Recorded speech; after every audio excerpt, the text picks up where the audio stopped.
آج بھی فائلیں بولیں گی اور میں سنوں گا۔ بس حارث بھائی، کچھ ہی ماہ رہ گئے، پھر لمبی چھٹی۔ پھر تو موجیں ہی موجیں۔ زندگی کی فائل کب بند ہو جائے کوئی نہیں جانتا۔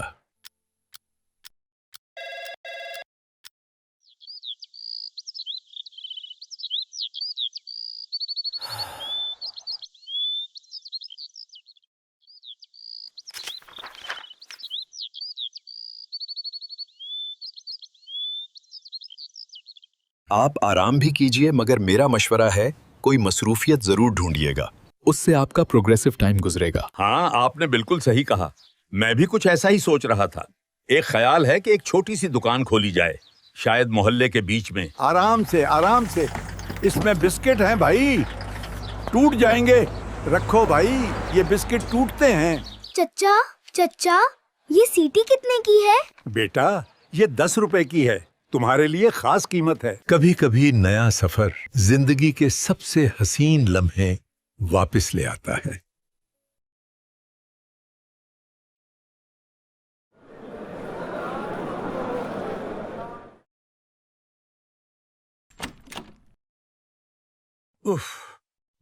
پورا دن کام کرتے گزر گیا، لیکن اکاؤنٹ کمپلیٹ ہونے کا نام ہی نہیں لے رہا۔ سیل پرچیز میں اتنا بڑا فرق۔ اللہ راستہ نکالے گا، صبر رکھیے، پریشان نہ ہوں۔ کاروبار میں آپ ڈاؤن لگے رہتے ہیں۔ زندگی کے بازار میں ہر نفع نقصان انسان کے ایمان کا امتحان ہوتا ہے۔ دودھ دہی کی دکان بنا لو، روز کی کیش سیل، پروڈکٹ چلتی ہے۔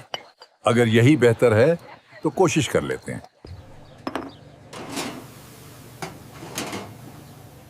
بھائی صاحب، دودھ میں آج پھر شکایت ہے، بالکل بھی گاڑھا نہیں ہے۔ معذرت، اگلی بار انشاءاللہ بہتر ہوگا۔ یا اللہ، اب کیا کروں؟ یہ کام بھی لگتا ہے بند کرنا پڑے گا۔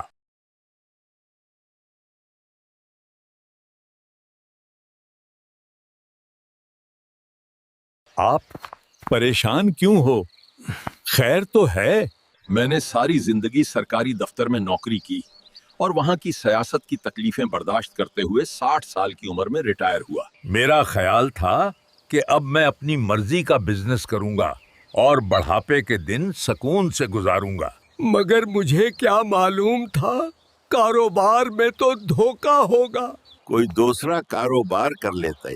امام صاحب، میں تو کئی کاروبار کر چکا ہوں، گاہک ہی نہیں آتا کہ مال پڑے پڑے ایکسپائر ہو جاتا ہے۔ اللہ جانے کیا مسئلہ ہے، میں تو پریشان ہو کر رہ گیا ہوں۔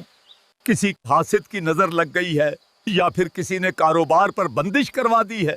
آپ کی پریشانی تو چھوٹی ہے، اللہ پاک کی رحمت تو بہت بڑی ہے۔ مایوس نہ ہو، حوصلہ کریں۔ آپ تو مجھے باہمت شخص لگتے ہیں، میرے لیے دعا کیجئے گا، بس میرا کاروبار چل جائے، میں اپنا گھر چلا سکوں۔ اس عمر میں تو نوکری بھی نہیں ملے گی۔ اللہ پاک آپ کی پریشانیاں دور فرمائے، اللہ پاک آپ کے کاروبار میں برکت عطا فرمائے۔ آمین۔ بعض مرتبہ ہمارے برے رویے کی وجہ سے بھی گاہک ہم سے دور ہو جاتا ہے، اور یہ بھی دیکھا گیا ہے کہ کوالٹی کی کمزوری سے بھی سیل پر فرق پڑتا ہے۔ گاہک کو ہمیشہ معیاری چیزیں دیں اور مسکراتے ہوئے اچھے انداز میں ڈیل کریں۔ جی، آپ نے ٹھیک فرمایا۔ آپ ایک کام یہ بھی کر لیجئے گا، جب بھی آپ کسی کو کچھ دیں یا کسی سے کچھ لیں تو بسم اللہ الرحمن الرحیم پڑھ لیا کریں۔ اللہ پاک نے چاہا تو آپ کی رقم بھی سلامت رہے گی اور آپ نقصانات سے بھی محفوظ رہیں گے۔ اگر آپ چاہتے ہیں کہ میری سیل بڑھ جائیں، کاروبار میں میرے برکت ہوتی رہے، تو لیجئے، آپ اس روحانی علاج پر عمل کیجئے گا۔ ایک سادے سے کاغذ پر 35 بار بسم اللہ الرحمن الرحیم لکھ کر یا کسی سے لکھوا کر پلاسٹک کوٹنگ کروا لیں اور اپنے کاروبار کی جگہ پر لٹکا دیں تو انشاءاللہ الکریم آپ کا کاروبار ترقی کرتا چلا جائے گا اور شیطان کا گزر بھی نہ ہوگا۔ شکریہ امام صاحب۔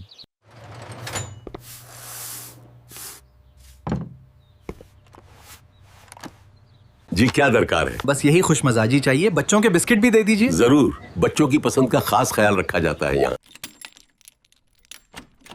یہاں سے چیز سیدھی اور وقت پر ملتی ہے۔ دعا کیجئے اللہ آسانی کرے، تدبیر تھی۔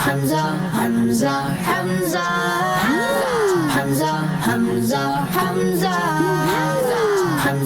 Hamza, Hamza, Hamza, Hamza, Hamza, Hamza.